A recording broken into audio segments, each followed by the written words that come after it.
So let's talk about the index. Are we ready to go? Ladies and gentlemen, here's the way I want to think about it. You can think about Silicon Valley in two ways. On the one hand, I like to think about Silicon Valley as though it were a phenomenon. And the phenomenon is the phenomenon of innovation and entrepreneurship. Those things take place in our region like no other. And so this morning I want to help us think about the phenomenon. Some people refer to it as the engine, the innovation engine, and the entrepreneurship activities that are happening. And so we're going to be asking the question, what's happening with our innovation engine? So that's the first way that we'll think about it. The second way, of course, is to tell you that Silicon Valley, in addition to being a phenomenon, is also a place. It's the place where we live. It's the place that we inhabit. It's the place where we have to grapple with all kinds of problems to do with space and landscape and planning and organization and markets and all of the rest of that. So today we're going to talk about Silicon Valley in those two ways, as a phenomenon and as a place. So let's start by talking about the phenomenon.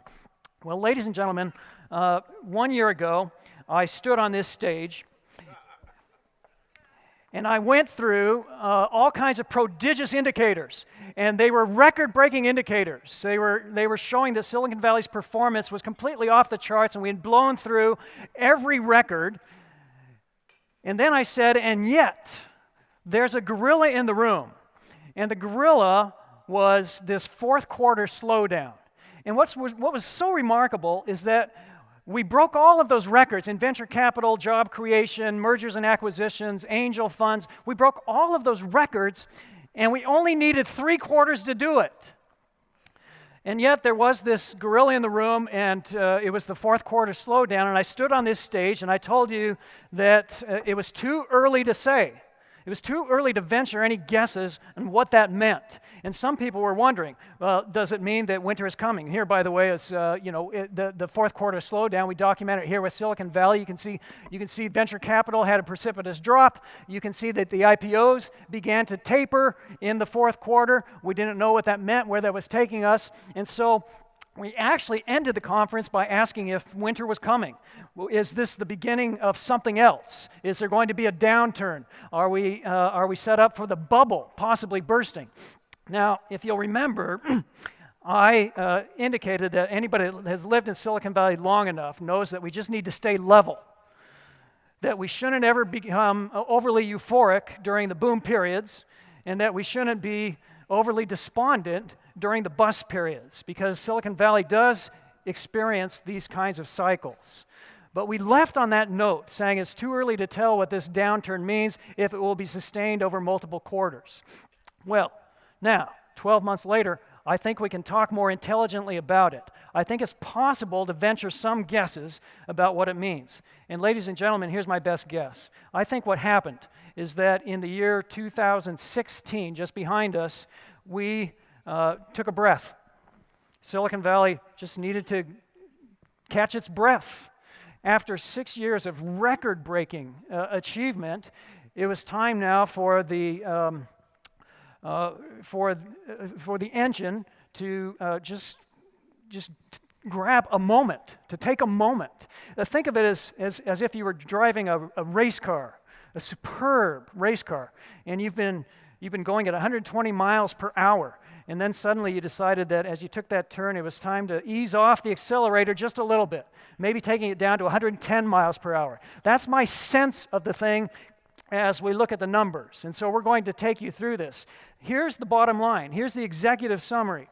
The executive summary is Silicon Valley is continuing to experience sustained growth and expansion. And you'll see it across all of the indicators. What's different, however, is that we didn't break records. Now, it's so interesting to live in a place like Silicon Valley because we kind of get used to breaking records every year, and we think that's the normal pace of things. When in fact, if you think about it, it's not really logical to think that every year should be better than the last.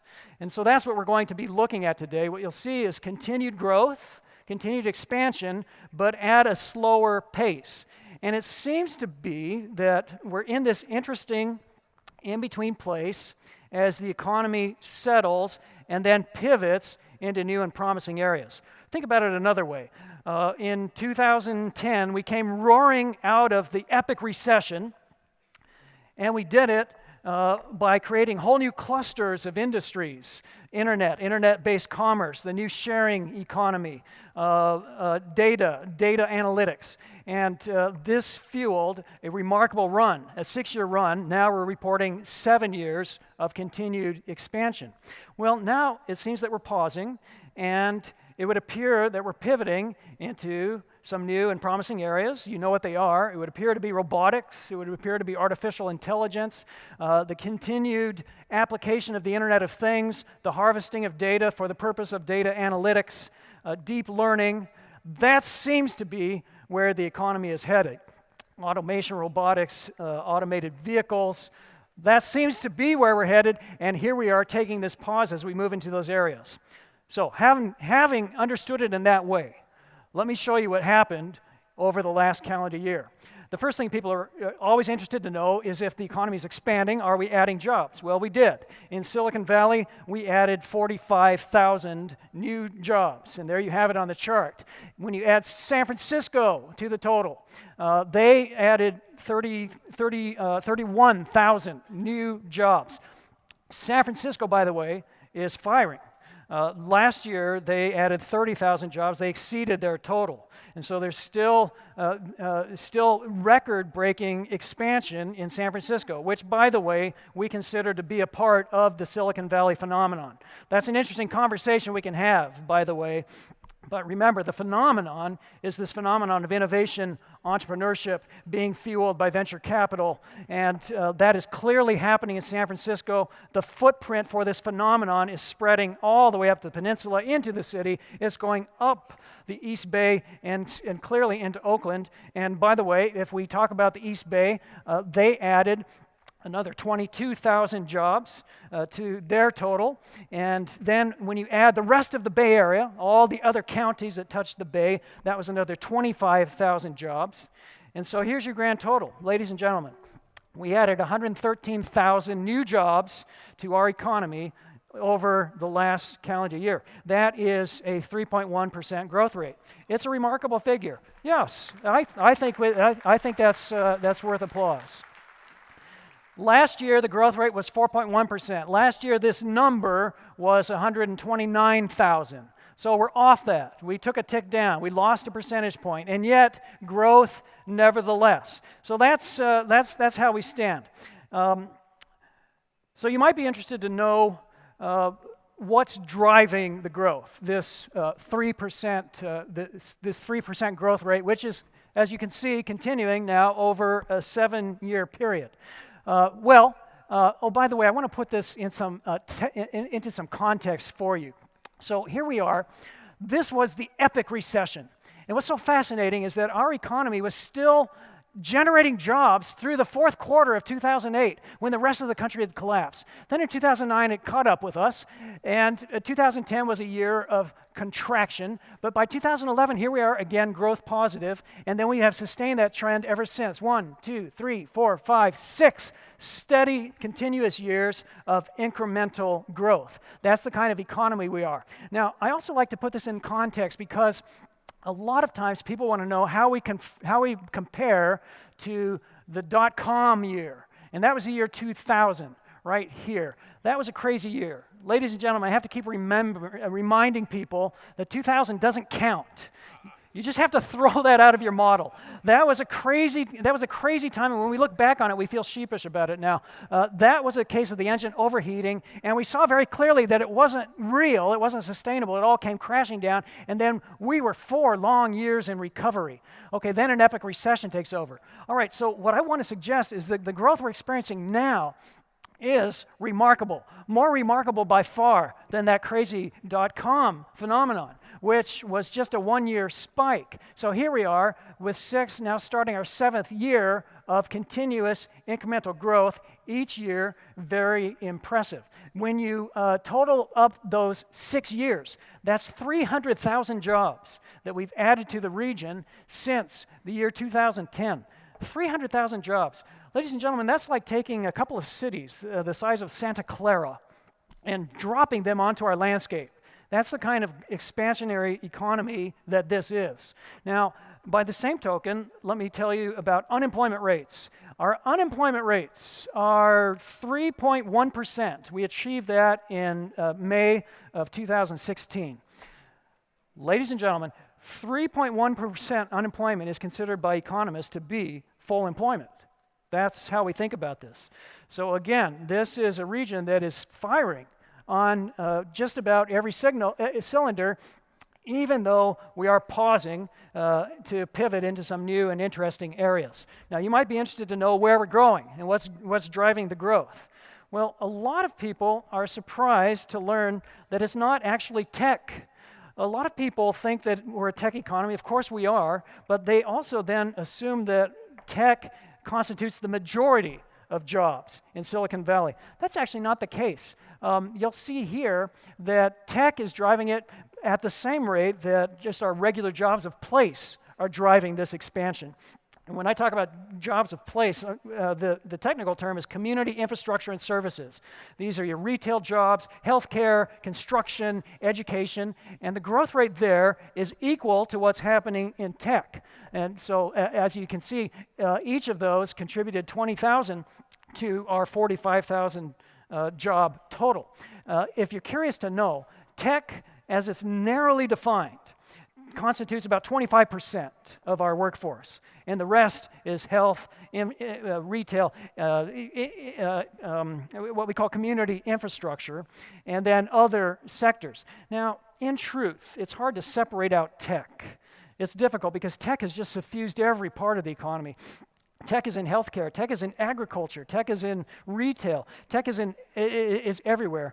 Nevertheless, when we narrowly define it as people that are in tech establishments that are minting new technology products or services such as software, that's about a quarter of our workforce. That's how we're characterized. By the way, the national average, half that. About 12%, 10 or 12% across the country. So that's the kind of economy we are. So you might be interested what's driving the tech growth. And so here it is.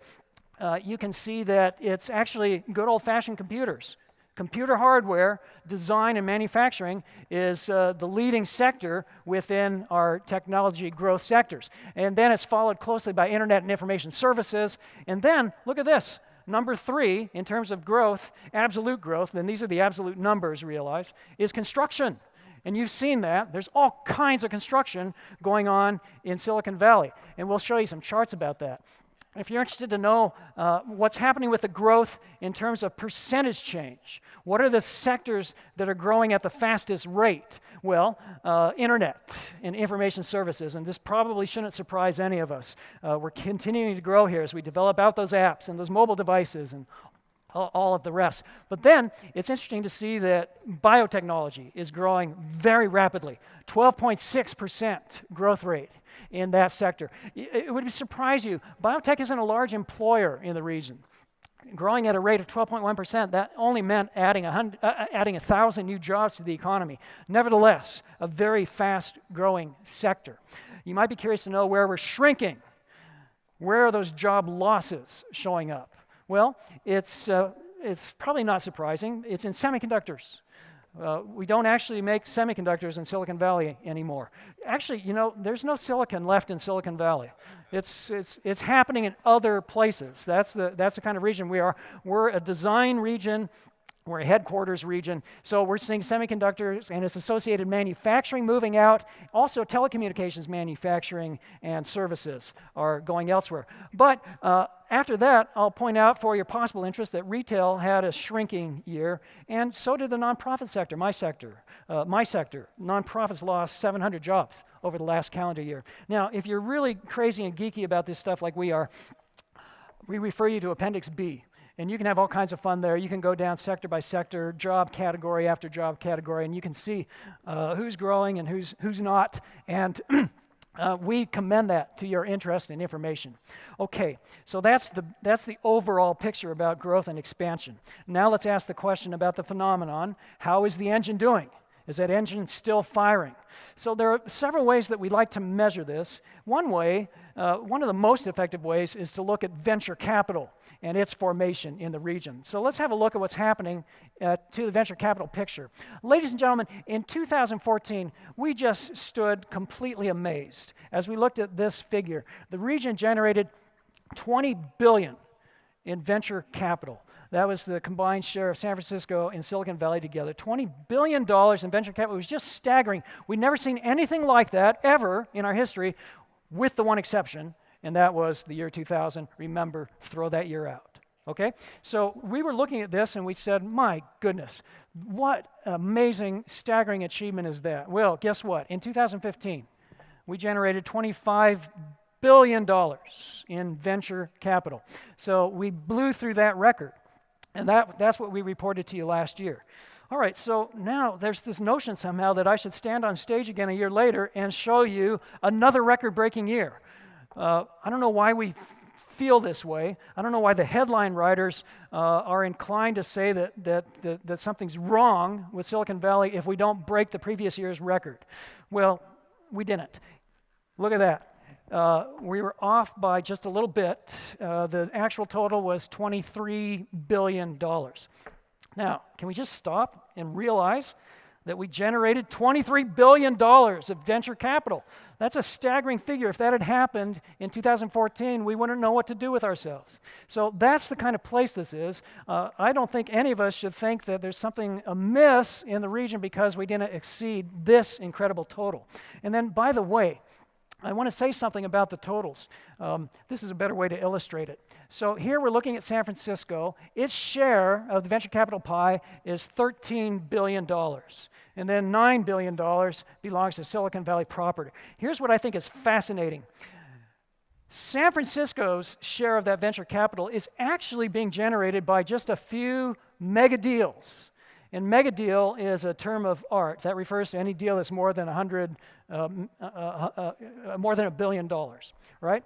And so San Francisco had 4 of those: Airbnb, Uber, Lyft, and then a peer-to-peer lending company. I can't remember its name at the moment. So 4 mega deals are what's constituting their total. So how should we think about that? On the one hand, I think we should be deeply impressed because San Francisco is this place where deals and mega deals are taking place at record-breaking numbers. On the other hand, I think we should also be impressed that in Silicon Valley, this total, $9 billion, is not being generated by mega deals. It's being generated by smaller startup activity, continuing to track that A round and secondary round financing at levels that are considerably lower than $1 billion. So I think either way you look at it, this is impressive. This also very impressive. And then don't ever forget that our shares of venture capital are just through the roof. Silicon Valley claims 73% of the state's venture capital totals, and we claim about 40% of the nation's venture capital. 40% of all venture capital in the nation generated right here and spent on Silicon Valley companies. Now, you might be interested to know where the venture capital is going. That's actually a very important question to consider because it tells us so many things about the economy. We consider it a leading indicator.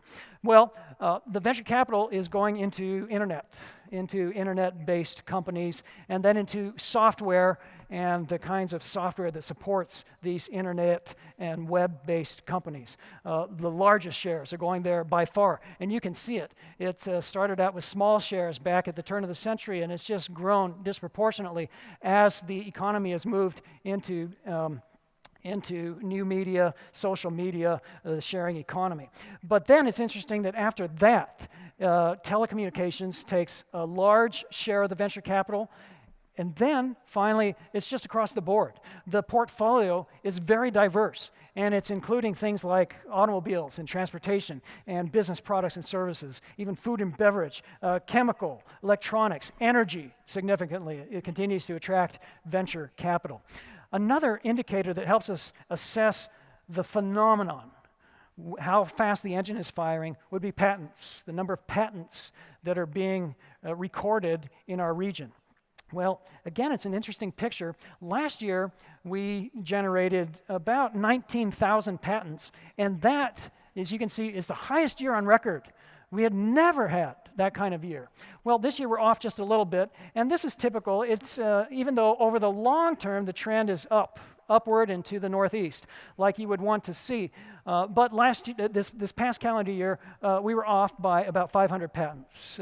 We needed 500 more to break the previous year's total. So that's what's happening. But even still, ladies and gentlemen, 18,600 patents being generated by our region. We thought it'd be fun to figure out what that meant in terms of patents per capita.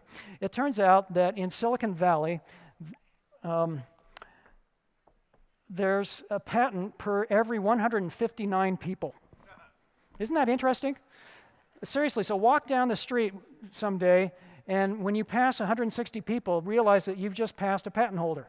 That's how it works in Silicon Valley. That's the kind of community that we are. Now, our patents, again, claim huge shares. It's more than half of California's patent total, and it's more than 15% of the nation's patent total. Let's talk about IPOs. So the IPO trend has actually done what we suspected it would be doing last year when I told you there was a gorilla in the room. Sure enough, there were some companies that had excessively high valuations. They were being referred to as the unicorns who had become unicorpses, right? And so this happened, and it happens, and what we observed over the past year was the market doing what it always does. And so those valuations were corrected, and as a result, there was a chill that set in on the IPO market. And so in this past calendar year, we only saw 9. That's down from 16 the previous year. The year before that, we had 23. So there's a downward trend in the IPO market. Nevertheless, there were IPOs happening, and when you look at them, they're distributed. Our 9 IPOs are distributed across a range of industries, and they're not clustering in any one area. Now let's talk about mergers and acquisitions, because this too is an indicator of the engine and how it's firing, and it tells us about the phenomenon. Well, this number is also down slightly from the previous year. Last year, in the year 2015, we had 800 deals, right? 800 deals in Silicon Valley. That was a big number, a very impressive number. This year is more like 600. So that's what's happening. Now, the merger or the acquisition is people's favorite exit, and so there's always concern when you see those numbers coming down. Nevertheless, that was happening as the economy takes this pause as we catch our breath. So fewer mergers and acquisitions, and yet there were some major headline-grabbing acquisitions, and probably the biggest one you all heard about was when Microsoft and LinkedIn decided that they were going to be teamed up, and that was a $26 billion deal that we worked out right here in Silicon Valley, and both of those companies are here today represented. We're so glad about that. Let me finally talk about commercial development, and if there's a good way for us to think about that. So again, if you're asking if the engine's firing and if the economy is expanding, one way to look at it is, are we building new space and developing new space? Well, in Silicon Valley, in the last year, we developed about 6 million square feet of new space. 6 million square feet, that's a record. We've never developed that much, again, with one exception, year 2000, throw that out. Okay, so 6 million square feet. By the way, that would be the equivalent of 2 Empire State Buildings just dropped on top of Silicon Valley. That's how much square footage we developed. And by developed, I mean built. It's done. It's finished. So our landscape increased by 6 million square feet, and 5 million of it and more was office space. And the phenomenon is we're actually clearing out the old light industrial facilities and replacing them with office space, and then in lesser numbers, R&D. So that's what the landscape looks like. Well, I want to point out that amount of building and permitting exceeds everything that took place in the 12 years before it. So the development that we have completed and permitted in the last 2 years is more than all of the development combined in the previous 12 years. That's how hot Silicon Valley is right now. So ladies and gentlemen, if you're asking how the engine is doing and if the phenomenon is alive and well, I would simply tell you it's still firing. This is still happening. And our growth continues to outpace the state and the nation. Now, let's shift gears. In the time remaining, I want to talk about what it's like to live here. So how are we doing as a place? How does it feel to those of us that are trying to make our lives here and our livings? So let's start talking about that. The first thing that we should talk about is housing. And how are we doing? Are we all finding a place to live? Well, I got such a charge out of this. I don't know why, but this is a house in Palo Alto. It was on the market last year. As you look at it, you can see it's being propped up by these boards. The foundation is completely cracked. The roof is falling off. It actually you can't enter the house. So anybody who was bidding on the house was not allowed to go inside because it's condemned, right? Well, that's in Palo Alto, and that's what it's sold for. So there's your housing picture, ladies and gentlemen. That's the kind of place we live in. It's pretty staggering. I want to show you median home values. So in the United States, if you take all of the homes and you just average out their worth, in the United States it's $192,000. In California, it's close to $500,000. That's how much your average house is. In Santa Clara County, we're north of $1 million. That's your median. Remember, median is half or more than that, half or less than that. And in San Mateo County, it's even higher. There's some enclaves in San Mateo County with some very highly priced housing. So there's your housing picture. I'm telling you what you already know, which is that we're just a very high-cost region. But let me put a little detail on it. The inventory continues to shrink. It's interesting. We're not putting a lot of houses on the market. People are holding on to their houses in this kind of marketplace. Prop 13 has something to do with that, surely. And so we don't see a lot of turnover as you might expect in such a hot economy. The inventory is actually continuing to plunge since 2010. So that's interesting. We're always interested to look at affordability and to ask the question, how can people actually afford to live here? That's the question. Well, in Santa Clara County, 60% of first-time home buyers cannot qualify for the median-priced home. That's Santa Clara County. In San Mateo County, it's worse than that. It's 70%. 71% cannot qualify for that median-price home. Let's talk about rental rates. They actually have some good news. It seems like in Silicon Valley we finally hit that point where landlords realize they can't ask anymore. We're just at that point. And so rental rates actually came down a little bit. You might be curious to know it's $2,700, close to $2,800 is the average rental rate for an apartment. Or if we're talking about single-family residences on the rental market or condos, it's about $3,500. Did I say 20? It's $2,700, $2,800, and $3,500 is your monthly rent. That's what's happening. So the question is, are we providing affordable housing? And I would like to say that for the most part, we're not. And so this is something that we have to consider as a region and as decision makers here in this room. We have to think about it. This chart is showing you that we are adding housing to the region, but at a slow rate. And then of the kinds of housing that we're adding, most of it is luxury housing.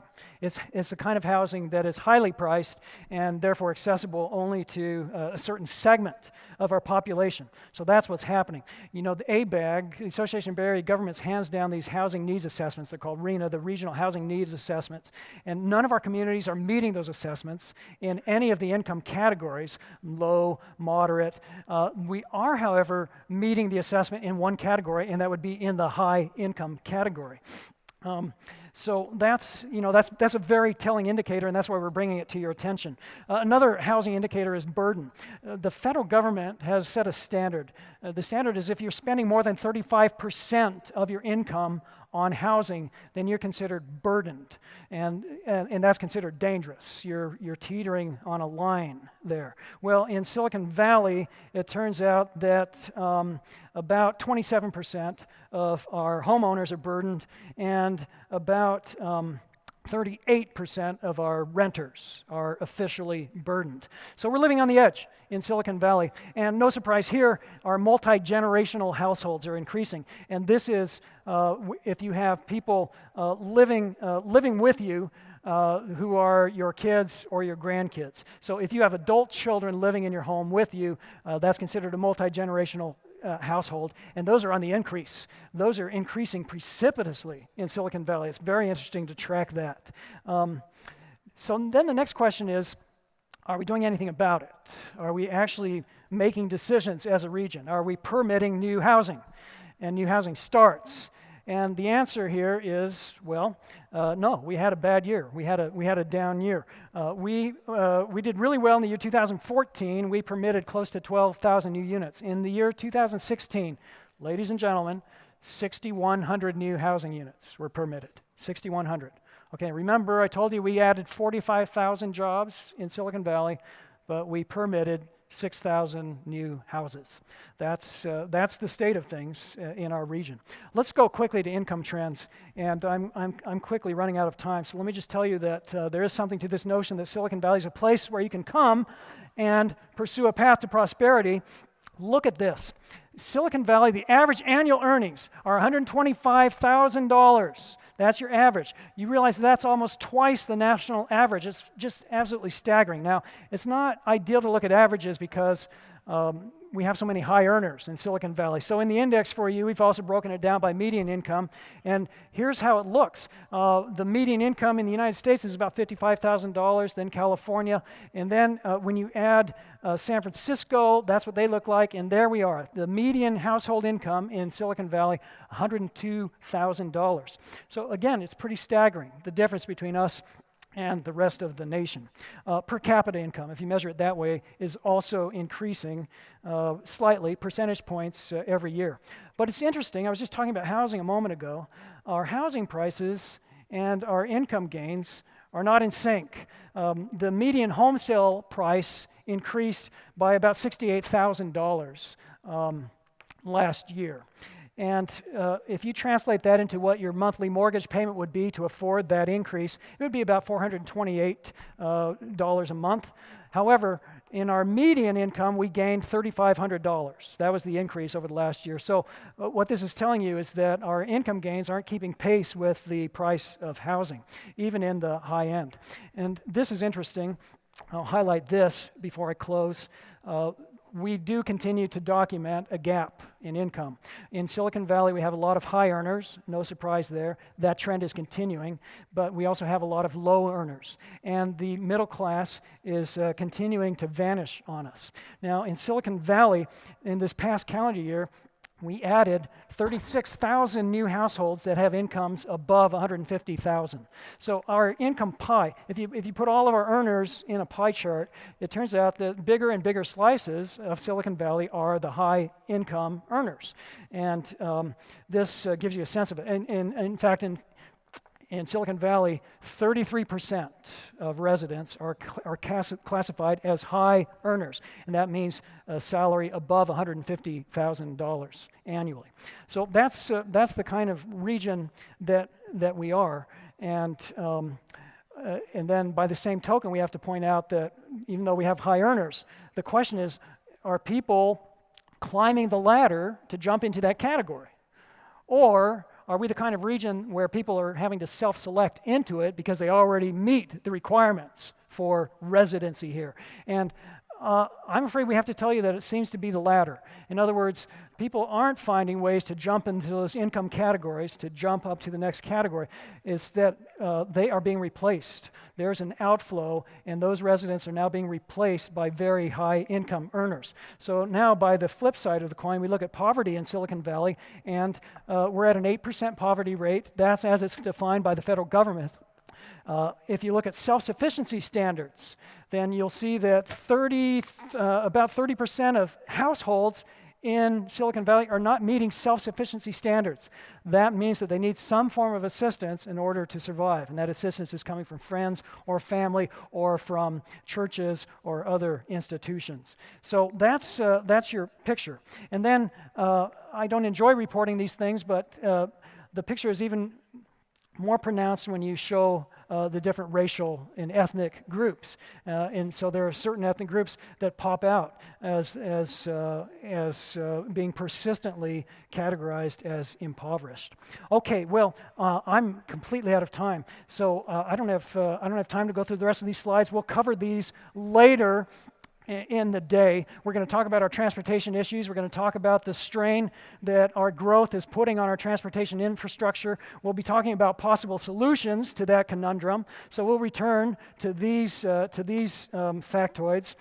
And I'll finally just tell you that as a place, Silicon Valley continues to have considerable challenges that it's going to have to face. And of course, that's our purpose here today, to bring those to the surface and then to talk in a careful and systematic way about what our alternatives might be and how we mobilize to address them. Now, I don't want to leave the stage without telling you that there's all kinds of other indicators in the index that we think are also interesting and deserve your time and attention. For example, our water consumption. We responded to the drought. People are now consuming less than 100 gallons per day per person in Silicon Valley. It used to be 140. So we're making progress there. We're adopting electric vehicles like nobody. We're building the infrastructure. We're implementing solar panels on residential and commercial establishments, also like nobody. It's pretty impressive. And we turned out in the last election. We had a high turnout in this last election, especially among young adult voters, and that had not been the case in the previous general election. So that's interesting. By the way, I don't know if you're curious, but 72% cast their vote for Hillary Clinton in Silicon Valley. That's just how we broke out. I want to end by telling you about Silicon Valley's foreign-born population, because this is of interest. I think it's of interest because it's become such a topic of conversation on the national stage, and of course there's a policy direction that is trending, and so Silicon Valley actually has a horse in this race, and we probably have an opinion here that will be relevant. Our foreign-born population is close to 40%, so let me be clear, about 40%, 38% of the people who live in Silicon Valley were not born here. And by here, I mean we're not born in the United States. 51% of our population speak a language other than English in their home.